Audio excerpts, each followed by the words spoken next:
It's 2025, and the world is holding its breath. Your state-monitored Amerinet feed tells you the latest satellite launches are for global connectivity. You know that's a lie.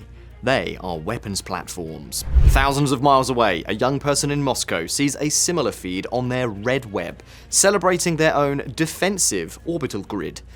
For an entire generation born into a Cold War that never ended, the threat of nuclear war isn't a history lesson, it's the daily weather forecast. This isn't some far-off fantasy. This is a present that was terrifyingly close to happening. The Soviet Union's fall in 1991 felt like the final chapter of the 20th century, kicking off an era of unmatched American influence. But what if that domino never fell? What if the cracks were sealed, the system held, and the red flag kept flying over the Kremlin? How would our world, our tech, and our lives be different if the single biggest geopolitical event of our time never happened?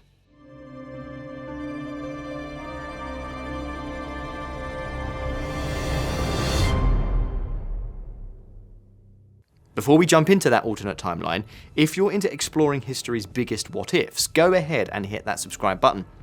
We'd also love to hear your take in the comments. What do you think would be the biggest change if the Soviet Union was still around today? To see this alternate 2025, we have to go back to one critical moment, August 1991. In our timeline, a group of hardline communist officials tried to overthrow Mikhail Gorbachev to stop his liberalizing reforms of glasnost and perestroika. Their coup was a clumsy, drunken failure that fell apart in 3 days, humiliated the party, and ironically, sped up the very collapse it tried to prevent. But in our new timeline, the story plays out very differently. This time, the coup isn't led by panicked old men. It's a swift, ruthless, and brutally efficient operation run by younger, sharper minds in the KGB and the military. They saw China's crackdown in Tiananmen Square 2 years earlier and learned a much different lesson than Gorbachev did.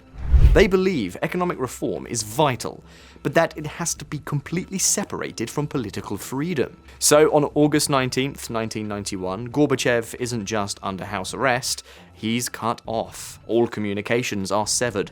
The plotters, learning from their real-world mistakes, seize every TV and radio station, broadcasting a single unified message of restoring order.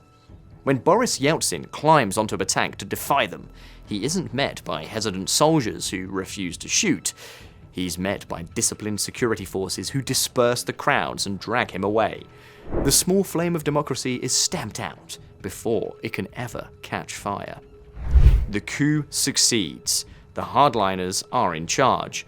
But they are not dinosaurs from the Brezhnev era. They're a new kind of authoritarian. They form a new leadership council, a Politburo 2.0. Publicly, they talk about saving the Union from chaos. Privately, their strategy is survival at any cost.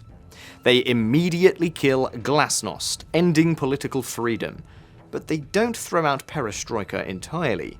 They pivot, forcing a new model that looks a lot like Deng Xiaoping's China. They set up special economic zones in places like Kaliningrad and Vladivostok, letting in foreign investment under a watchful eye. The state keeps its iron grip on oil, gas, and the military, but it allows a consumer economy to slowly bubble up. Their bet? If they can give people bread and blue jeans, people might stop asking for the ballot box. This isn't a return of Stalinism. It's the birth of a high-tech, state-capitalist surveillance state that still calls itself the USSR. Now, jump forward to 2025. The world looks nothing like ours. The end of history never showed up. Instead, the 90s and 2000s were just Cold War Part 2, a tense, grinding conflict fought with far more advanced technology. Geopolitics is a three-way standoff: the United States and its NATO allies. There's a re-energized, stable Soviet Union and its Warsaw Pact. And then there's a rising China, which is now a major competitor to both superpowers, fighting for influence across the globe. Europe is still a continent cut in two. The Berlin Wall never fell. It's still there, a concrete scar, but now it's bristling with facial recognition cameras, sensors, and automated drone pilots. Germany is still two countries. NATO and the Warsaw Pact aren't memories. They are massive military alliances locked in a constant standoff. Proxy wars, a bloody signature of the First Cold War, never stopped. The Yugoslav wars in the 90s didn't splinter into the complex ethnic conflict we remember. The ethnic tensions are still there, but they are inflamed by Cold War dynamics. The West backs Croatia, the Soviets back Serbia, turning a regional war into a superpower proxy bloodbath.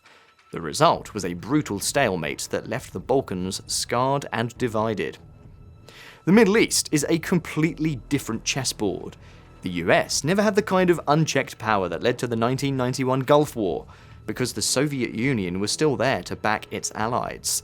Saddam Hussein, still a tyrant, remains a Soviet client, his ambitions kept on a leash by Moscow. Because of this, the large-scale US military presence in Saudi Arabia never happens, and the specific chain of events that led to 9/11 is broken. The region is instead a powder keg of espionage, with Washington, Moscow, and now Beijing all scheming for control of its oil.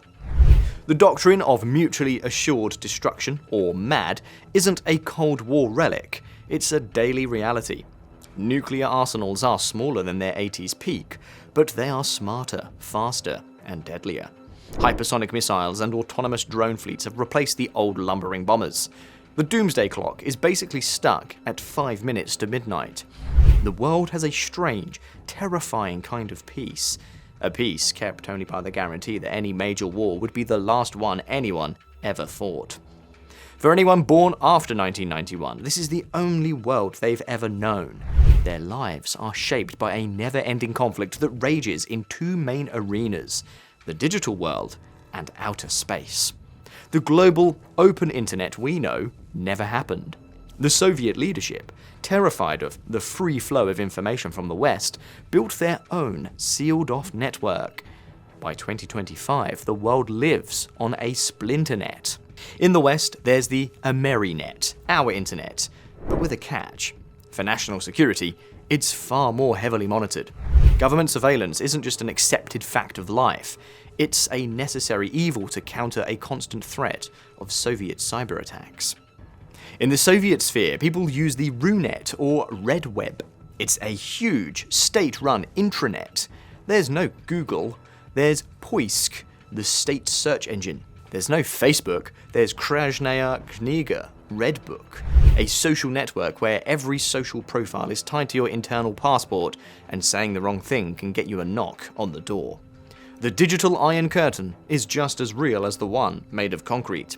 While the Earth was being digitally divided, the heavens became the new battlefield. The space race never ended. It just got more dangerous.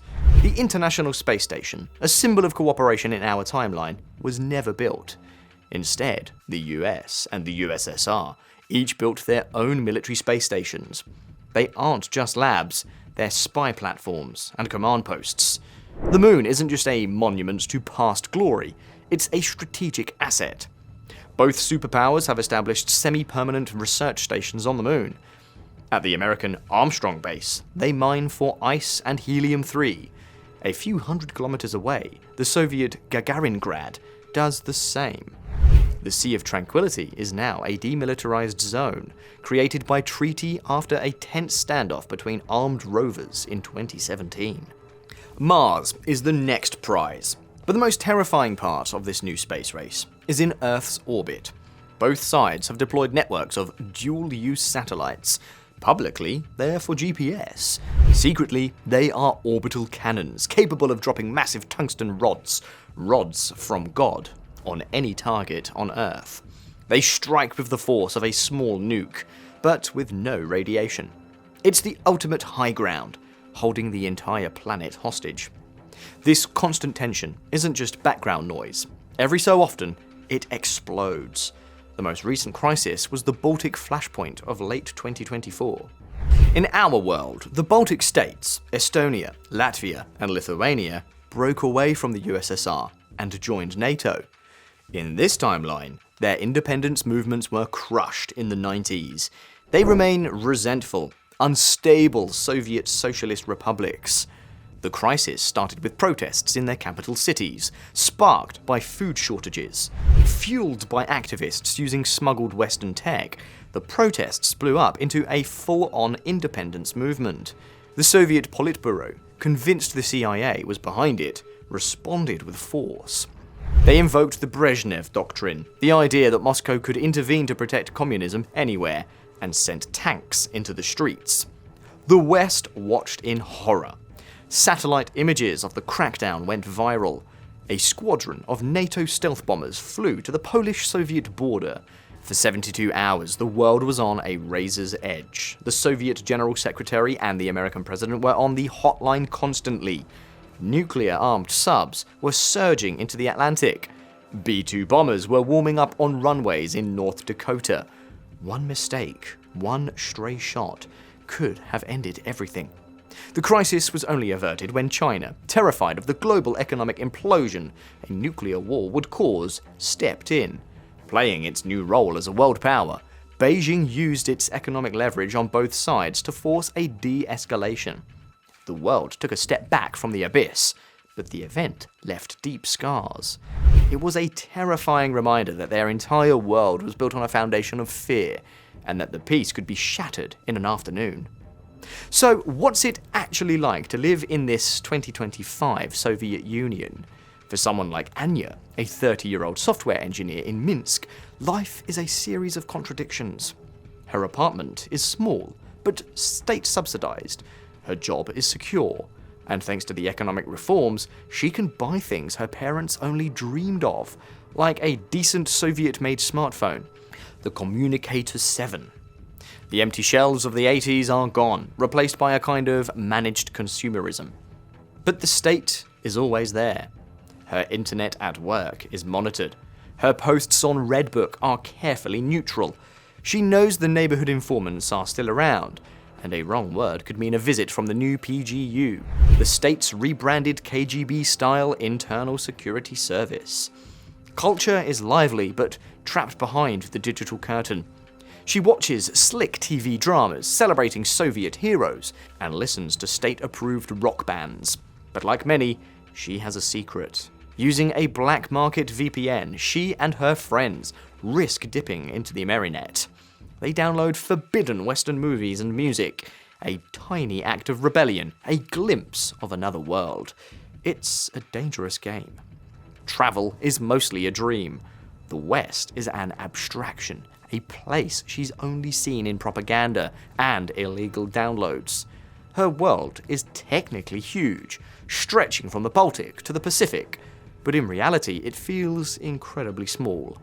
Life isn't miserable, but it's a life of constant negotiation with a system built to control you. It's comfort bought at the cost of freedom.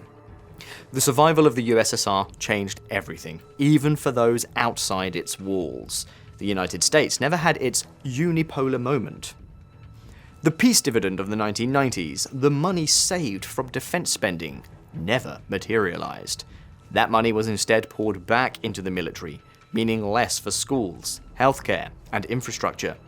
American politics is more hawkish, more nationalistic, and civil liberties have been slowly chipped away in the name of security. For developing nations, the rivalry has been a double-edged sword. They've been the stage for brutal proxy wars, but they've also been able to play the superpowers off each other, securing aid and investment from Washington, Moscow, and Beijing. Even the fight against climate change has been crippled. Every environmental treaty is seen as a geopolitical chess move. The US won't cut emissions unless the Soviets do. And the Soviets accuse the West of using climate policy to wreck their economy. Progress is held hostage by the endless great power game. So here we are in a 2025 that never knew peace. A world split by ideology and technology, balanced on a knife's edge between a tense peace and total destruction. The Soviet Union didn't collapse. It reformed into a different kind of beast, a surveillance state that offered stability in exchange for submission. In this world, there was no winner. The West isn't victorious. It's locked in a struggle that has drained its wallet and its freedoms. The East isn't a failed state. It's a gilded cage, Generations have been born into this twilight struggle, knowing only the shadow of the bomb and the digital walls that divide their world. It's a powerful reminder that history isn't a straight line, it's fragile. It hinges on choices made by people in movements of crisis. The world we live in wasn't inevitable. And if just a few things had gone differently in August 1991, we could be living in theirs, a world forever on the brink, staring into the abyss and wondering if tomorrow is the day it all falls apart.